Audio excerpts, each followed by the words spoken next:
계획은 제가 세워봤을 때 간략간략하게 세우는 것보다 구체적으로 세우는 게 더 효율이 있다고 생각을 했어요. 구체적으로 세울 수 있는 방법은 큰 계획부터 작은 계획까지 이제 단계별로 세우는 게 가장 좋다고 저는 생각을 했어요. 이 또한 제가 만든 예시를 보여드리면서 이따가 차근차근 다시 저 말고 다른 멘토분들과 함께 어떻게 계획을 짜면 좋을지, 그리고 어떻게 공부를 하면 좋을지에 대해서 멘토링을 받았던 바 있어요. 그래서 오늘은 이제 여러분들이 기존 계획을 어떻게 저는 첫 번째로 목표는 큰 것부터 작은 것 순으로 세우는 게 중요하다고 얘기를 해요. 어, 왜냐하면 이제 공부를 할 때 있어서는 우리가 가장 큰 목적이 필요하거든요. 그런데 큰 것부터 해놓으면 그 목적이 보통 명확하게 보여요. 예를 들면 나는 이제 중간고사 공부를 하겠다 하면은 중간고사가 하나의 큰 목표가 되겠죠. 그럼 그 중간고사 공부하는데 나 얼마의 시간을 쓸래? 해서 계획을 세울 때, 아, 내가 이 정도는 할 수 있을 것 같아 하고 그 딱 분량만큼 세울 수 있겠죠? 그리고 이렇게 우리 자신을 파악하고 나서 계획을 세울 때 내가 할 수 있는 양의 90%만 계획을 세우는 거예요. 이거 왜 90%만 세우냐? 뭐 100%다 세워도 되지 않냐? 아니면 최대한 많은 계획을 세운 다음에 내가 그거를 다 할 수 있을 만큼 다 해보면 되지 않냐? 이런 질문을 가지는 친구들이 많을 것 같아요. 하지만 선생님이 90%만 계획 세우라고 하는 이유는 선생님도 이제 대학교에 들어오기 위해서 고등학교 3년 동안 엄청나게 공부를 열심히 했겠죠. 일단 이렇게 투두 리스트에 아까 저처럼 목표를 구체화한 거 굉장히 바람직하다고 생각을 해요. 확실하게 이렇게 목표를 설정하면은 일주일 동안 이 계획을 세우는데 큰 도움이 되었죠. 평소에 이렇게 목표를 세우는 습관이 혹시 들어있나요, 학생? 시간 계획표 같은 걸로 해서 네, 하고 있어요. 하고 있어요. 굉장히 음, 훌륭한 친구네요. 그리고 저는 또 하나 굉장히 좋다고 생각했던 것이 목표를 구체적으로 세우셨어요, 정말. 예를 들어서 인강 한 강, 그리고 영어 애니메이션 시청, 그리고 영어 3과 본문 외우기. 본인이 이제 계획표를 어떻게 작성을 해줬는지 설명을 해주면 좋을 것 같아요. 그리고 그 계획을 세우면서 어려웠던 점은 없는지. 또 하은 친구가 유일하게 그 오류 나가지고 그 계획표를 못 보낸 친구여서 저는 하은 친구의 얘기를 조금 더 자세하게 들어보고 싶어요. 일단 저는 일주일 동안 과목별로 해야 될 거를 노트에다 써서 나열을 했고, 그다음에 그거를 날짜별로 이제 적절하게 분배를 해서 계획을 정했고요.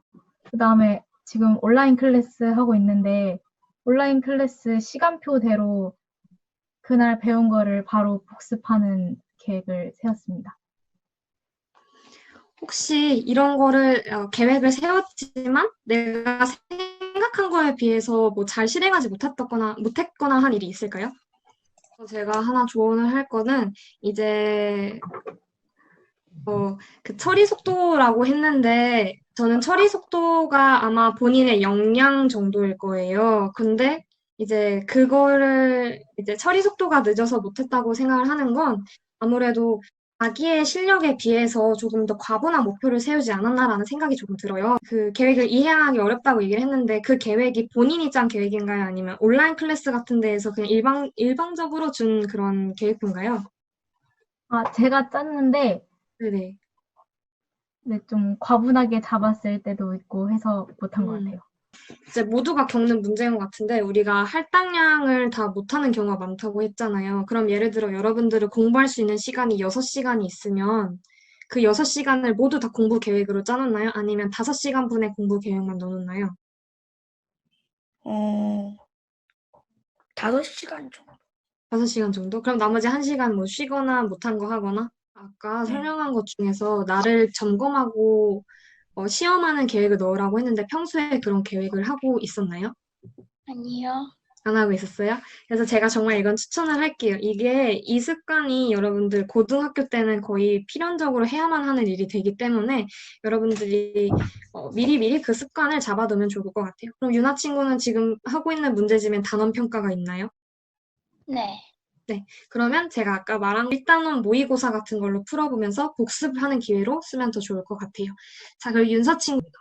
그리고 이 앱에서 초집중 모드를 실행하면 나무를 초집중 모드라는 기능이 따로 있는데 그때는 나무를 심는 도중 이 목표 시간을 설정해 놓은 도중에 이제 시간이 타이머가 점점 흐르고 있을 때 앱을 나가면 다시 포레스트 앱이 다시 켜져서 들어오게 된대요. 그래서 다른 어플을 절대 사용하지 못하도록. 재수 힘들었어요. 저는 1년 동안 이제 거기 학원을 다녔는데 굉장히 힘들었고요. 약대 중에 어디가 제일 좋아요? 이건 굉장히 민감한 질문일 수 있지만 약대는 이제 가천대, 맞아. 가천대 약대 진짜 좋아요. 제 이제 친구도 약대, 가천대로 다니고 있는데 약대는 사실 집 가까운 약대가 최고예요. 여러분들. 옆에 폰 해놓고 폰 30분, 문제 10분 풀어놓는데 자리에 앉았다는 이유로 우리 40분 공부했다고 착각할 때 많죠. 저도 굉장히 많은데요. 그래서 지금 한번 중학교 때는 영어를 이제 기본적인 문법과 영어 실력 자체 있잖아요. 예를 들면 나 듣기와 말하기와 쓰기 이런 본원적인 영어에 대한 공부를 좀 더 하세요. 막 한국식 그 내신 교육처럼 막 뭐냐. 왜냐하면 지금 배우고 있는 게 여러분들이 담을 수 있는 그릇의 양보나 굉장히 적어서 여러분들 더 많은 걸 채울 수 있는 사람인데 더 안 하는 거잖아요. 근데 만약에 내가 지금 하고 있는 것도 뭐 심화 문제 못 하겠다 이러면 선행은 절대 하면 안 돼요. 오히려 그런 애들은 그냥 다 망하더라고요. 그래서 자기의 능력에 따라서 하면 되고 그리고 굳이 할 필요는 없어요.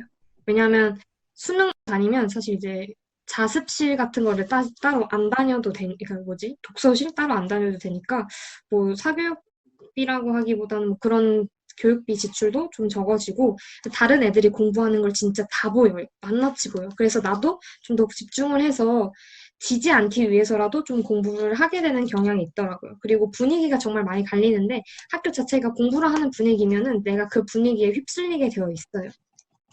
물론 그 분위기를 굳이 해치는 수능이라는 아주 큰 그 목표를 누구나 이제 거쳐야 되잖아요.